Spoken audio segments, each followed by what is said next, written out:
Check કરો તો અવાજ આવે છે? હા. હા.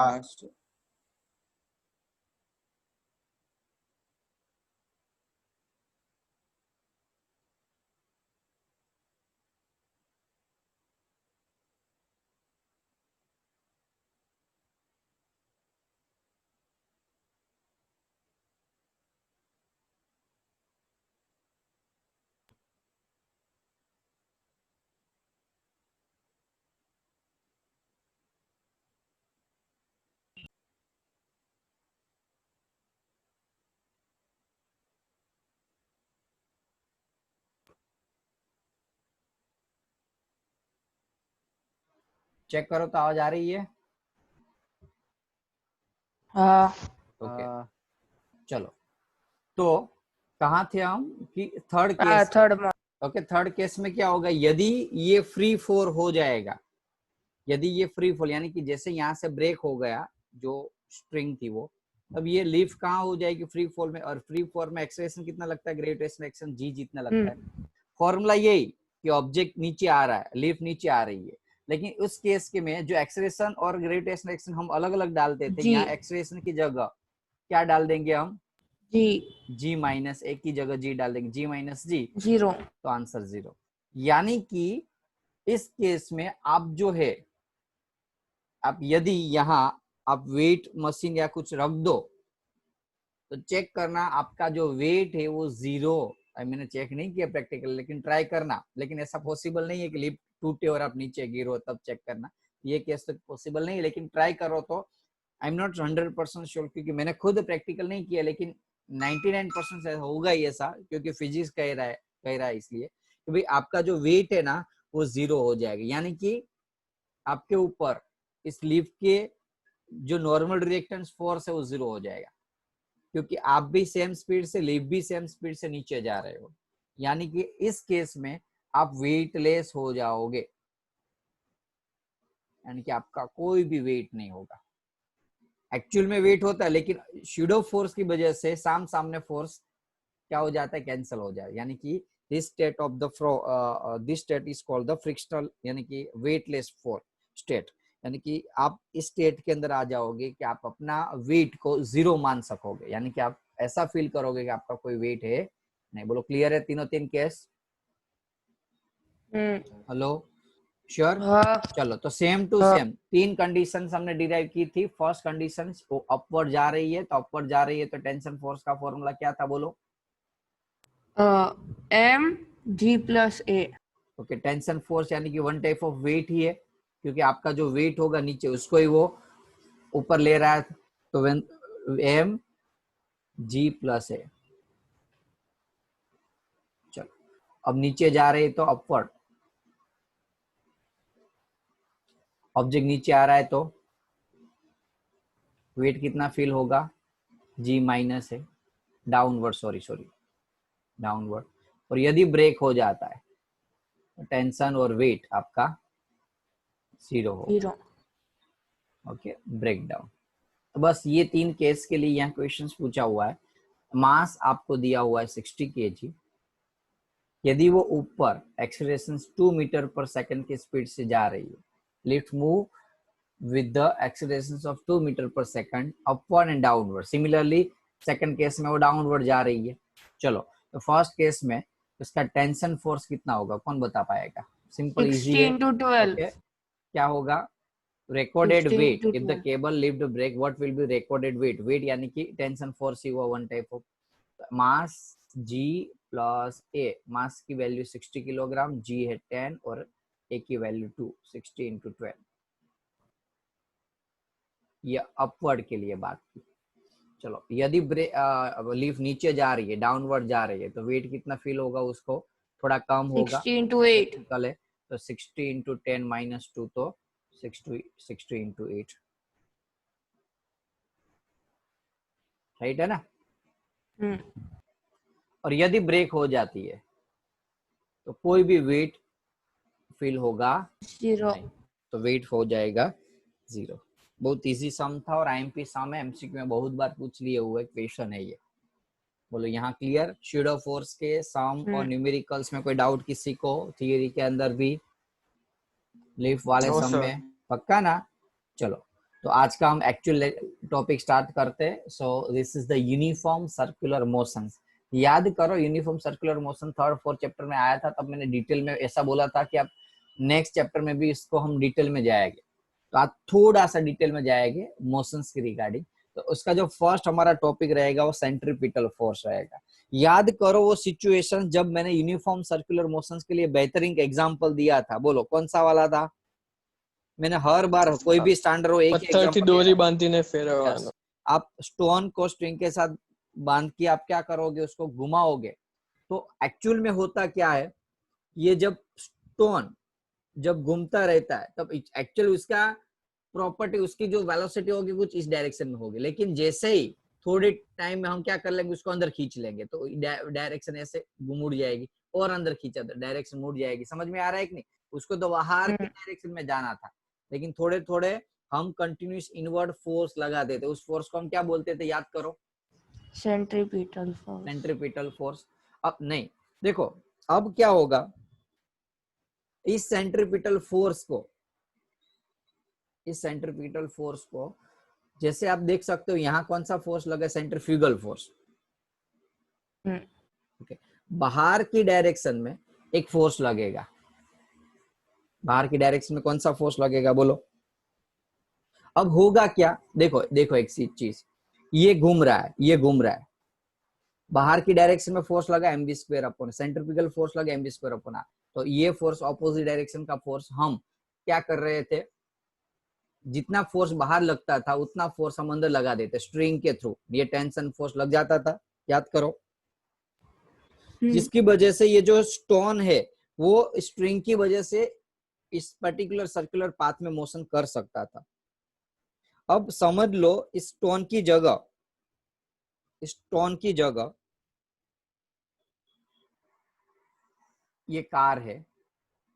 पहले हम उसके सारे फॉर्मूलाज देख लेते हैं, बाद में हम बाकी की डिटेल करेंगे।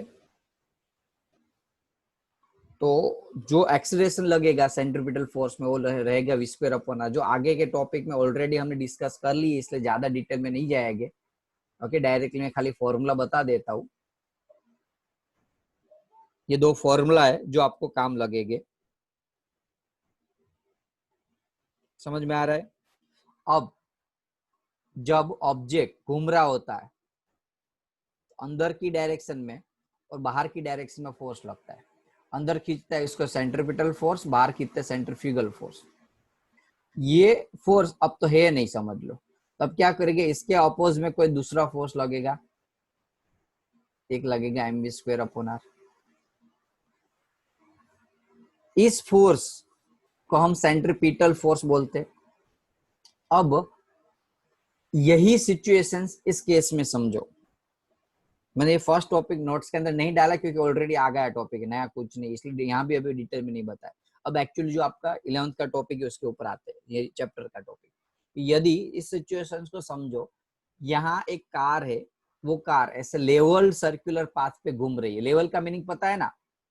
स्ट्रेट, एकदम लेवल टू लेवल है, ऐसे क्रॉस या कोई स्लोप वाला नहीं है। अब आपको मैंने चीज बताई थी, ऑब्जेक्ट जब गोल गोल घूम रहा होता है तो उसके ऊपर जो फोर्स लग रहा होता है, अब यहाँ क्या लगेगा, सेंट्रीपिटल के ऑपोजिट में ये फोर्स लगेगा mv square upon r, pseudo force के हिसाब से। ये जो फोर्स है उसका opposite force mv square upon r। यानी कि जब स्ट्रिंग, जब ये स्टोन जब घूम रहा था तब स्टोन की प्रॉपर्टी थी, स्टोन की इच्छा थी मैं बाहर चला जाऊं, बाहर की डायरेक्शन में जाऊं, लेकिन हम क्या करते थे, उसको हर एक पॉइंट पे, हर एक सेकंड पे उसके ऊपर एक फोर्स लगाते थे, अंदर की डायरेक्शन में खींच रहे थे, जो सेंट्रीपिटल फोर्स के नाम से जानता था। समझ में आ रहा है कि नहीं? अब यहाँ व्हीकल चल रहा है, ऐसा तो नहीं हो सकता ना, तो व्हीकल भी गोल यदि घूमेगा, यदि गोल घूमेगा तो इस सर्कुलर मोशंस के कॉन्सेप्ट के हिसाब से उसके ऊपर भी बाहर की डायरेक्शन में एक फोर्स लगना चाहिए mv स्क्वायर अपॉन r। हाँ कि ना? जैसे स्टोन के ऊपर लग रहा था आउटवर्ड डायरेक्शन में से, इसके ऊपर भी फोर्स लगना चाहिए, शीड ऑफ फोर्स की बात कर रहा हूं मैं। लेकिन यहाँ हम क्या कर रहे थे, उसको बैलेंस कर रहे थे, जितना बाहर लगता था उतना हम अंदर खींच रहे थे। समझ में आ रहा है कि नहीं? फर्स्ट ये स्टोन वाला एग्जांपल ले रहा हूँ। स्टोन वाला एग्जांपल में स्टोन के स्ट्रिंग के साथ हम अंदर भी खींच रहे थे ना अपने आप, तब भी बाहर, तब ये स्टोन बाहर नहीं चला जाता था। यहाँ तो किसी को खींचने वाला फोर्स है नहीं। देखो है कहीं? ऐसा तो नहीं कर सकते ना, जब भी ऐसा रोड आएगा स्लो यानी सर्कुलर पाथ वाला, यहाँ बीच में एक डोरी लगी होगी और कार के साथ हम बांध देंगे उसको, बाद में हम कार चलाएंगे जिससे कार बाहर ना निकल जाए क्योंकि ये फोर्स ना लगे उसके ऊपर। ऐसा तो हो नहीं सकता, ऐसा तो हो नहीं सकता। अब समझ लो, आपने महसूस किया होगा जब भी सर्कुलर पाथ में, क्लोज पाथ में ऐसे कोई रोड होता है, क्रॉस रोड हो, क्रॉस तो जनरली क्या होता है, बाहर की डायरेक्शन में कार का यानी कि આપણે કહીએ ગુજરાતીમાં ફંગવાઈ જતી હોય છે ઘણી વાર, તો કે જે રોડ છે રોડ થી બહારની ડાયરેક્શનમાં ચલી જાતી બહુ વધારે સ્પીડ હોય તો, क्योंकि centrifugal force is dependent on the v velocity, ज्यादा वेलोसिटी ज्यादा फोर्स, और ज्यादा फोर्स बाहर की डायरेक्शन में होगी तो कार फंगवाई जाए।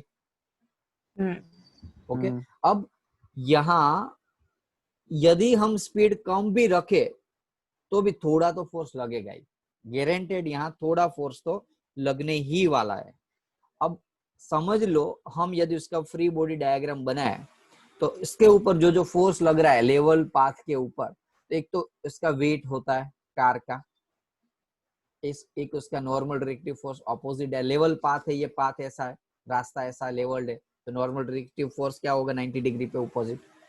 आप देख सकते हो बाहर की डायरेक्शन में mv²/r लगेगा फोर्स। देखो ये फोर्स और ये फोर्स एक दूसरे को इफेक्ट को कैंसिल कर रहा है क्योंकि आपको पता है n = mg, यानी कि वर्टिकल फोर्स का यहाँ कोई भी कंट्रीब्यूशन नहीं है व्हीकल के मोशन में। लेकिन ये जो है फोर्स वो व्हीकल को बाहर की डायरेक्शन में स्पीड करने का मोशंस देगा, यानी कि चांस है कि ये व्हीकल यदि इस साइड में यदि मुझे कोई फोर्स नहीं मिलता तब तक ये कार का बाहर चला जाना वास्तविक फॉर्म में इजी है। लेकिन प्रॉब्लम ये है कि फ्रिक्शनल फोर्स क्या करता है, इसका ऑपोज करता है। जो कार का हवा यानी कि कार के जो टायर है उसका जमीन के साथ का फ्रिक्शन फोर्स लगता है ऑपोजिट डायरेक्शन में, ये mv²/r की ऑपोजिट डायरेक्शन में, जिसकी वजह से ये जो फोर्स है वो कार को बाहर नहीं खींच सकता। फिर समझ में आ रहा है कि नहीं? जैसे खींचने का ट्राई करेगा व्हीकल के टायर, जैसे इस साइड मूव होने का ट्राई करेंगे, तुरंत इसके ऊपर कौन सा फोर्स लगेगा, फ्रिक्शनल फोर्स। और वो फ्रिक्शनल फोर्स क्या करता है आपको पता है, फ्रिक्शनल फोर्स का मोस्ट काम क्या है, मोशंस को अपोज करना। ये फोर्स कहाँ ले जा रहा था कार को, बाहर की डायरेक्शन में। कार ऐसे जा रही हो, कार तो ऐसे ही जा रही है, समझ लो कार तो ऐसे ही जा रही है, लेकिन ये फोर्स बाहर की डायरेक्शन में ले जाना का ट्राई कर रहा था। अब इसके जो फ्रिक्शनल फोर्स है व्हीकल का रोड के साथ का, वो इस मोशंस का अपोज करके उसके ऑपोजिट फोर्स में एक फ्रिक्शनल फोर्स लगाता है। बोलो कॉन्सेप्ट क्लियर है? समझ में आया कि नहीं? लेवल्ड पाथ, अभी हम बैंक पाथ के लिए बाद में बात करते हैं, अभी हम लेवल्ड पाथ के लिए बात करते हैं। सो दैट्स व्हाई जो सिटी में जो ऐसे छोटे छोटे होते हैं इसमें वैसा बैंक ऐसा करने की जरूरत नहीं पड़ती, लेकिन क्योंकि यहाँ फ्रिक्शनल से काम चल जाता है कि भाई इतना ज्यादा फोर्स व्हीकल के ऊपर नहीं लगता कि छोटा सा टर्न हो या बड़ा सा टर्न हो तो भी कार फंगवा जाए। ओके, यहाँ स्पीड होने का कोई चांसेस नहीं क्योंकि बहुत कम स्पीड होती है सिटी एरिया में, और फ्रिक्शनल फोर्स भी ज्यादा होता है जिसकी वजह से एज यूजुअल हम इसको आराम से टर्न ले सकते हैं। अब समझ लो ये जो फोर्स है फ्री बॉडी डायग्राम हमने बनाया, ओके फिर से मैं बना रहा हूँ फ्री बॉडी डायग्राम, वो कौन कौन से लग रहा है, तो एक तो एन, एक तो mg, एक बाहर की डायरेक्शन में mv²/r और f फ्रिक्शनल फोर्स, जिसकी वजह से ये काम हो सकता है। तो चलो कौन कौन सा फोर्स लगे, एक तो सेंट्रीफ्यूगल फोर्स, फ्रिक्शनल फोर्स, ये होगा mv²/r, ये होगा μs mg, μs n होता है, अभी यहाँ n इंटू mg लिख सकते हैं, और दूसरा लगेगा इसके ऊपर वीट नॉर्मल रिएक्टेंट फोर्स, और एक है mg। बोलो क्लियर है कौन कौन से फोर्स ऑब्जेक्ट के ऊपर लग रहा है, कौन सा रोड कौन सा है, रोड कौन सा है? लेवल्ड रोड है। ध्यान देना, लेवल वाला। क्वेश्चंस अलग अलग टाइप के होंगे, इसमें लेवल होगी और एक बैंक होगा। जो हमारा नेक्स्ट टॉपिक है बैंक रोड है, लेकिन अभी यहाँ हम लेवल की बात कर रहे हैं। चलो, तो हम कंपेयर करेंगे तो N is equals to mg। अब क्या होना चाहिए बताओ? ये फोर्स ज्यादा होना चाहिए कि ये फोर्स ज्यादा होना चाहिए? बोलो। यदि फ्रिक्शनल વધારે હોવો જોઈએ। यदि हम अपनी कार को इजीली टर्न लेना चाहते हैं, ये इजीली यदि हम टर्न लेना चाहते हैं, तो कौन सा फोर्स ज्यादा होना चाहिए? Frictional force. फ्रिक्शनल देखो, फोर्स। एक चीज है, फ्रिक्शनल फोर्स है ना, वो वेरिएबल फोर्स है, पता है ना आपको। ऐसा नहीं है कि आप गोल रोड नहीं है, यानी कि फिर इनकेस समझ लो ऐसा रोड है तो ये फोर्स नहीं लगता तो फ्रिक्शनल फोर्स को इस डायरेक्शन में खींच लेंगे, ऐसा होता है? समझ में आ रहा है कि नहीं? ये वेरिएबल फोर्स है, जितना फोर्स ये लगाएगा उतना सामने ये फोर्स लगा देगा कि नहीं, हाँ कि ना? तो ये वेरिएबल फोर्स है। जितना फोर्स, यानी कि ये एफ एस की वैल्यू लेस देन और ग्रेटर और equal mv square upon r होनी चाहिए। जो एफ एस की वैल्यू होती है mu m g, mu s, m cut करोगे तो म्यू एस जी ग्रेटर और equal v square upon r, r ऊपर चला जाएगा तो वी स्क्वायर लेस और equal mu r g, v maximum mu r g. यानी कि अब ज्यादा से ज्यादा इतनी स्पीड से गाड़ी चला सकते हो। यदि आपने स्पीड से ज्यादा गाड़ी चलाई तो फ्रिक्शनल फोर्स बोलेगा भाई हमारा अब का काम नहीं है, हमारे से मैक्सिमम जो लगता था उतना फोर्स हमने लगा दिया म्यू एम जी। आप इससे भी ज्यादा फास्ट चला रहे हो तो चल भुगतो अपना मोशंस जो है वो, बाद में आपकी कार जो है स्कीड हो जाएगी जमीन से, यानी कि रोड से बाहर चली जाएगी ग्रिल के आल पर। फ्रिक्शंस की एक लिमिटेशन होती है, पता है ना आपको? लिमिटेशंस होती है। यस हर्ष? सर આગળનું ખાલી એકવાર રિપીટ કરો ને। कौन सा topic? n is equal to mg લખ્યું ને। ये मैंने क्या किया है, ऊपर जो डायग्राम है ना उसका कंपेरिजन किया है। N is equal to m g और सामने ये फ्रिक्शनल फोर्स और ये force m square upon r, free body diagram का यूज किया है।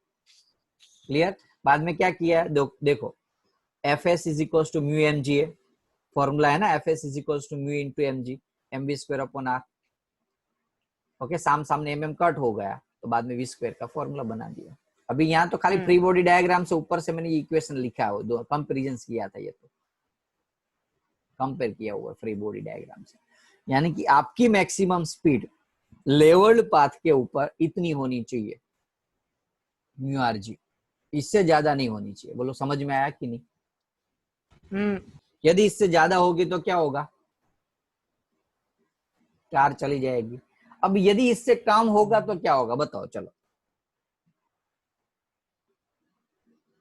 म्यू आर जी से यदि कम है तो इजीली आप क्या कर सकोगे? कम है तो कोई टेंशन, क्योंकि कम में कोई टेंशन नहीं है, ज्यादा नहीं होनी चाहिए। यानी कि ये जो एफ मैक्सिमम की वैल्यू है, एफ है ना वेरिएबल है, लेकिन वेरिएबल कब तक? एफ मैक्सिमम तक। भाई एफ की जीरो, फिर समझ लो कि एफ मैक्सिमम यहाँ एक एग्जांपल में आपको बता रहा हूँ। ये कार सॉरी अभी तो ये कार चल रही है, ये बाहर की डायरेक्शन में गोल घूम रहा है, इसलिए बाहर की डायरेक्शन में समझ लो mv स्क्वायर अपॉन आर जो फोर्स है उसकी समझ लो 50 न्यूटन थी। अब यहाँ फ्रिक्शनल फोर्स है वो समझ लो 50 न्यूटन तक, उसकी मैक्सिमम वैल्यू 50 न्यूटन है और ये है 55 न्यूटन। आपकी स्पीड के हिसाब से ये 55 बन गई, क्योंकि depends on the speed mv square upon r. ये जो फोर्स है 55 डिपेंडेड है। अब फ्रिक्शनल फोर्स है वो 50 न्यूटन है। अब क्या होगा इस सिचुएशन में? ये ज्यादा है, इसकी एक लिमिटेशंस थी, ये मैक्सिमम 50 तक हो सकती। समझ लो ये फोर्स 30 होता तो क्या होता? ये 30 हो जाता। ये 40 होता तो ये 40 हो जाता। ये 50 था तो 50 हो गया। लेकिन अब ये 55 हुआ, लेकिन म्यूएस मैक्सिमम की वैल्यू अब मैक्सिमम 50 है, अब उससे ज्यादा बढ़ सकती नहीं है। उस केस में हमारी जो कार है वो स्कीड हो जाएगी। बोलो कॉन्सेप्ट क्लियर है? पक्का? अब ऐसा ना हो, अब चलो, हाँ बोलो। આ એફએસ છે ફ્રિક્શન ફોર્સ હમ એ આ બંને ઓપોઝિટ કેમ લાગે એ ખબર ન પડી કેમ બંને ફ્રિક્શન opposite? ફોર્સ એટલે સેન્ટ્રીપિટલ ને ફ્રિક્શન ફોર્સ ઓપોઝિટ લાગે એ જો આ રીતના કાર ચાલે છે, કાર આ રીતે ચાલે છે, રાઈટ? હા ફોર્સ આ ડાયરેક્શનમાં લાગે, બહારની ડાયરેક્શનમાં લાગશે, હા કે ના? ફોર્સ છે હા એ બહારની ડાયરેક્શનમાં હા લાગશે એટલે યાની કે કાર બહાર જવા ટ્રાય કરશે, તો ફોર્સ ની હા ડાયરેક્શન યાની કે મોશન ની ડાયરેક્શન, યાની કે ફોર્સ ની ડાયરેક્શનમાં કાર આ રીતે જવાનો ટ્રાય કરશે, મૂવ થવાનો. હા અને ફ્રિક્શન નું હા કામ શું છે? જે રીતે ઓબ્જેક્ટ મૂવ થતો એના ઓબ્જેક્ટ ના ઓપોઝમાં લાગી જાય ફ્રિક્શન. હા તો સર પાછળ નહીં લાગે પાછળ નહીં પાછળ ના લાગે લાગે ને, આમ ઓબ્જેક્ટ આ રીતે મૂવ થાય છે બેટા, આમ નથી મૂવ થતો. ઓબ્જેક્ટ મૂવ કઈ રીતે થશે? આમ જવાનો છે. કાર છે ને, કાર એ આ રોડ થી બહારની ડાયરેક્શનમાં જવાનું ચાન્સ, હોરિઝોન્ટલી મૂવમેન્ટ છે, ધ્યાન રાખ. હમ ખ્યાલ આવ્યો? હા ખ્યાલ આવી ગયો કે નહીં? ઓબ્જેક્ટ છે હા એ વર્ટિકલી ક્યાં જવાનું ટ્રાય કરશે અને હોરિઝોન્ટલી આ સાઈડ જવાનું ટ્રાય કરશે. એટલે આ રીતના કાર, ભલે ગાડી તમારી આમ ચાલતી હોય પણ આ રીતે જવાનું ટ્રાય કરે એટલે ટાયર હોય ને, ટાયર એના એ આમ જવાનું ટ્રાય કરે એટલે ટાયર સાથે એ જે રોડ છે એનું ફ્રિક્શન લાગે એના ઓપોઝિટ ડાયરેક્શનમાં, એટલે શું થાય? ઓબ્જેક્ટ ત્યાં ત્યાં ખેંચાયેલો રહે, પકડાયેલો રહે. એટલા માટે ટાયર છે એનું સ્ટ્રક્ચર જે રીતે બનાવે એ લોકો, જેથી મેક્સિમમ ફ્રિક્શન લાગે. ટાયર હોય ને, ટાયર એને તમારે આમ ચાલ, તમારી સમજી લો કે ગાડી આ રીતની જાય છે, એક મિનિટ હર્ષ, ગાડી આ રીતની જાય છે ત્યારે ફ્રિક્શન ઓછું લાગશે, પણ ગાડી આમ જશે ને ત્યાં ફ્રિક્શન વધારે લાગશે. તમે ટ્રાય કરો તો કરજો. ગાડી છે ને, ગાડી એને આ રીતના જે ગાડી હશે ને આ રીતના તમે ધક્કો લગાવજો, જશે આમ, ગાડીને આમ ધક્કો લગાવો, હલશે નહીં તમારાથી 5-6 જણથી. તો ખ્યાલ આવ્યો કે નહીં? ખ્યાલ આવી ગયો બધાને? ગાડીનું મોશન આમ ઇઝીલી થઈ શકે કારણ કે અહીંયા કયું છે? રોટેશનલ મોશન થતું હતું. હવે અહીંયા તો શું થશે? રોટેશનલ વ્હીકલ્સ આપણે આવી અત્યારે એવી કઈ આપણી પાસે તો 4 વ્હીલ નથી ને કે ભાઈ આમ જયારે થવું હોય, ઓકે, એ બધું મૂવી ની અંદર આવે, ફોરેનર ની અંદર આવે, ડાયરેક્ટ ટાયર આમ થઈ જાય, એવું તો નથી થતું ને. ટાયર તો આમને આમ જ રહે, ફિક્સ હોય ટાયર. આ રીતના ટાયર થઈ જતા હોય, પાછું મુવમેન્ટ થઈ જતું હોય તો ચલો ઇઝીલી મુવમેન્ટ થઈ શકે સાઈડમાં, સ્લાઇડલી ના થઈ શકે. ગાડી હંમેશા આ રીતના જઈ શકે, આમ તેમ આમ જઈ શકે ક્યારે ગાડી? જયારે આવવાનું જવાનું ટ્રાય કરશે એટલે વ્હીકલ સાથેનું ફ્રિક્શનલ ફોર્સ વધી જશે અને એ ઓપોઝ કરશે આ સેન્ટ્રીપિટલ ફોર્સને, અને એના લીધે ગાડી તમારી જમીન સાથે પકડાયેલી રહેશે. ક્લિયર? ચલો, શું હતું ડાઉટ હર્ષ? બોલો. તો સર આ ફ્રિક્શનલ ફોર્સ છે એની ડાયરેક્શન હોય દરેક પોઈન્ટે ચેન્જ થતી રહેશે ને? એ ડિપેન્ડ કરે છે ને સ્પીડ ઉપર. જો આ એમ ઉપર ડિપેન્ડ કરે, ચલો માસ ઉપર પણ ડિપેન્ડ નથી કરતી. F is equals to mu mg, mu s ઉપર ડિપેન્ડ કરે છે, માસ ઉપર ડિપેન્ડ કરે. તમારી ગાડી છે ને, ગાડી આ એફએસ ની વેલ્યુ વાત કરું, ધ્યાન રાખજો. વી મેક્સિમમ ની વેલ્યુ ની વાત નથી કરતો, ધ્યાન રાખજો. હું આની વાત નથી કરતો કારણ કે V maximum is not depends on the mass. V maximum ની વેલ્યુ માસ ઉપર ડિપેન્ડ નહીં કરતી કારણ કે એના ફોર્મ્યુલા મ્યુ આરજી આવે છે. પણ ફ્રિક્શનલ ફોર્સ ના ફોર્મ્યુલામાં શું આવે છે? Mu m g. એટલે આની ઉપર અને આની ઉપર ડિપેન્ડ કરે છે. આ તો ફિક્સ છે એટલે આની ઉપર ડિપેન્ડ કરે. ક્લિયર? એટલા માટે હેવી વ્હીકલ હોય ને જલ્દી ઓછા ફંગવાય.